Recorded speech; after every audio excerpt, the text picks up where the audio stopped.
Hello my lovelies and welcome to Allotment of the Dead. So today just come down just to basically make some renovations to what was my hotbed over the last 2 or 3 years. I've been kind of starting off some of my seedlings and things in there just to kind of keep them warm over this really cold period over the winter. So what I've done is removed all of the compost and everything that was in there. It was a mixture of compost and grass and straw and manure, basically as fresh manure as I could get, and that hopefully heated up the compost to, or the actual contents of that, up to about 50 or so degrees, which was enough to keep the compost warm, so you could use it and it felt like a propagator down here on the plot. But so I've come down today, I'm going to refresh that. So I've taken away all of the old compost that was in there, and that's gone into the aubergine house, ready for next year. So it's going to be a mixture of really nice manure and stuff like that, so hopefully everything should grow well in there next year. I've got a bit of a flood again though. The rain we've had over the last few days has absolutely really paid a lot of, well, it's basically put me underwater again. I'll show you this. Okay, it's not massively severe, it's squelchy. Oh, actually it's more like a pond here at the moment. I think it was fine till I walked on it again with the wrong footwear. Oh blimey, didn't realise it was quite this bad. And the aubergine house is filled with water, and I think it's basically because of the water outside here. I've actually done a few repairs to the roof there, so some of the leaks and everything have hopefully been kind of stopped there, but the centre is still pretty much sodden, so I think I still need to do a few bits and pieces there. Right, yeah, it's proper underwater in some parts. Okay, squelch. So that's my brassica cage, which yes, full of dock leaves at the moment, so they're going to need clearing out. I need to let that water subside before I can do anything there. And into the area which is where my hotbed is and was. Right, so this is basically where the hotbed was. So I've cleared all of the old, well, nearly all of it, so just a little bit of a layer there. Really fantastic mixture of manure and soil, and yeah, that's going to be really good in the aubergine house this year, so hopefully they should make really good use of that. So what I'm planning on doing is I've got myself some straw. It's probably not the cheapest straw, but this was from the range, or what is now Wilko's. Those people that think Wilko's has completely disappeared, the range has taken on quite a few Wilko's stores, or at least the gardening side of things. So you can pick up a lot of the stuff that you would have picked up in Wilko's in the range now.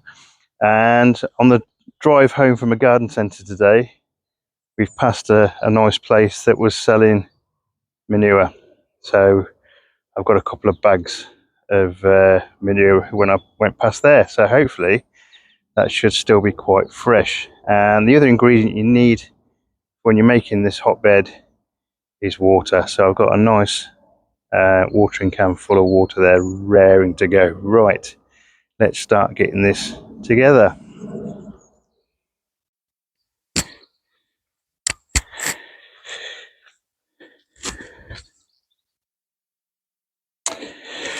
Okay, to make a proper hotbed, you probably need a lot more green stuff than is usually available at this time of year.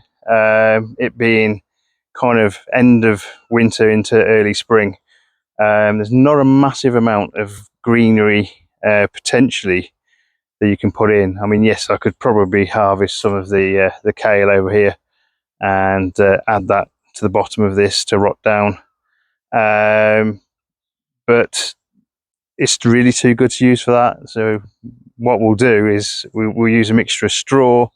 We've got the manure, and we've got the moisture that we need behind. So the barley straw go in first. So these are compressed bales, so just get a nice layer at the bottom of the box here. The box is already lined with membrane. It again helps to keep that heat and moisture in. It's membrane though, so the moisture can find, or some of the moisture can find its way out as well. Not a completely closed system. So say this first step is really just to get the equivalent of the green that you'd be using in the hotbed. So it's the same sort of thing as making compost, really, in some respects, in that everything you add to the compost, you add a mixture of green stuff, your brown stuff, kind of your hard woody stems and that sort of thing broken up, and then you'd add kind of water and things like that to the mix. So what we'll do now is add some water, so we'll dampen down the straw that was there. Straw actually helps the bacteria, sorry, the moisture helps the bacteria to start this decomposition system, which is what you want, which will make the heat. So first lot of manure. Now I haven't looked at this, so I'm hopefully it's some good stuff. My wife informs me it smelled quite a bit in the car, but I wasn't quite as aware. Hope that doesn't mean I've got COVID or something like that. Right. So, first lot of manure.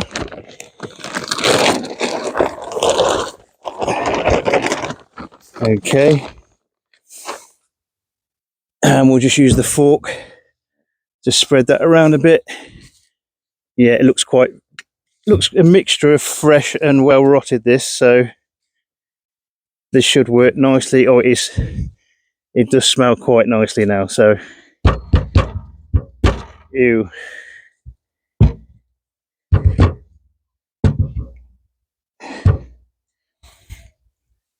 Okay,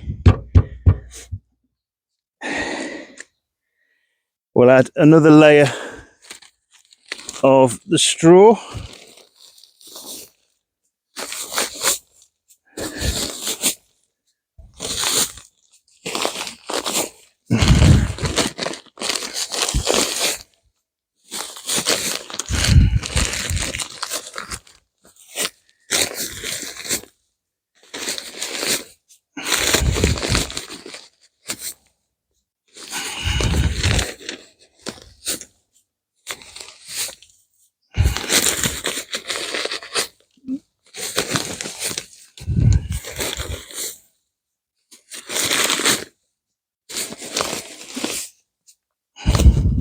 Okay.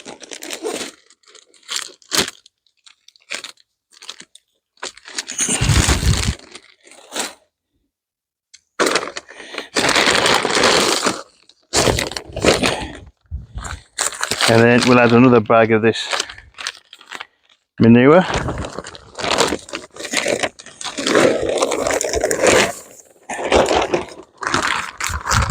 Okay.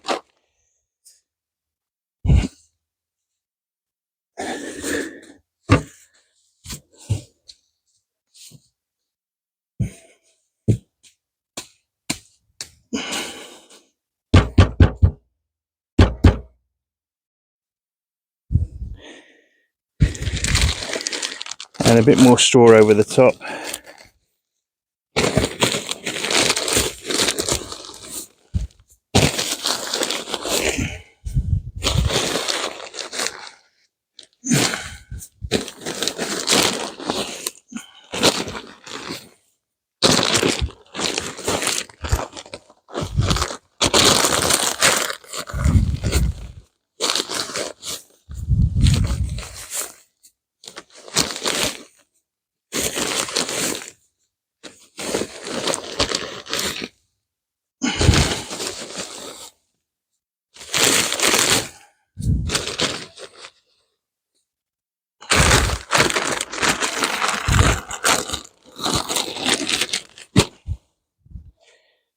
Okay, and again we'll moisten everything down.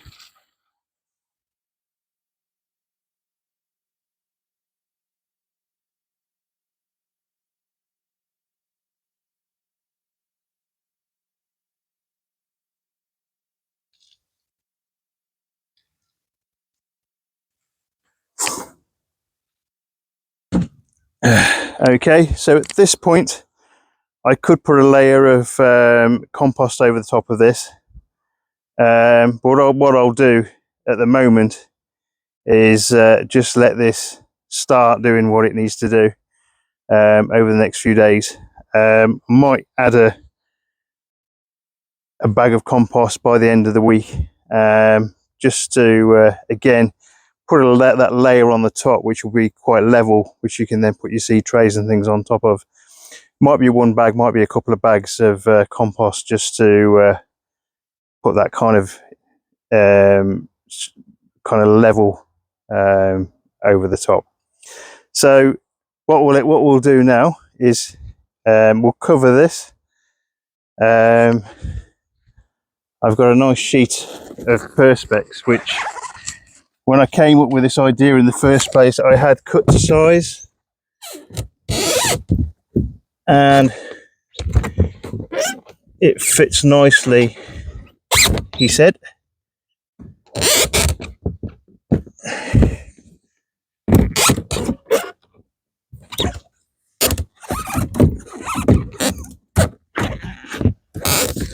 Over the top, right, and then